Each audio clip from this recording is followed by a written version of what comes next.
Oh, excuse me. I'm just downloading an update to my antivirus on my computer.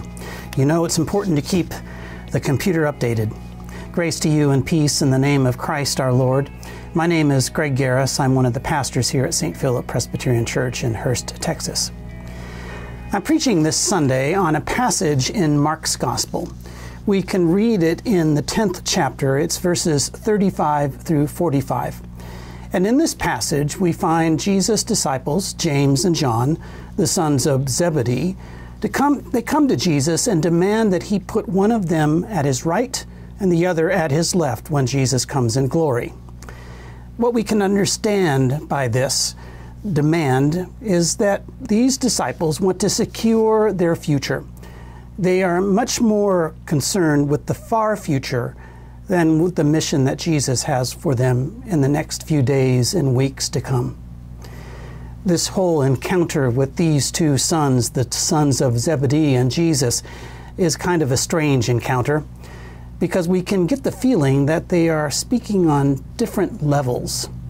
But finally, at the end, all of the disciples get a lesson on what it means to be a servant. Jesus gets at this by saying that they have what they have seen in their lives.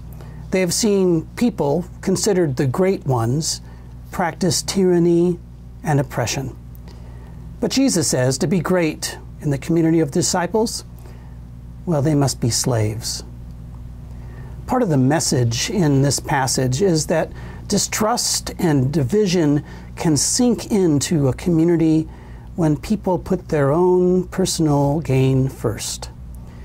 And what Jesus seems to get at in this passage is that his way, the way of the cross, is about mutual service. It's about serving others. And this is one of the sustaining practices that can bring light to the nations.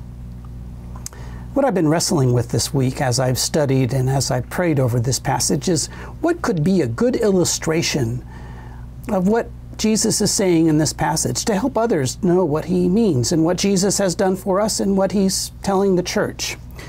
Oh, good. My update has just finished.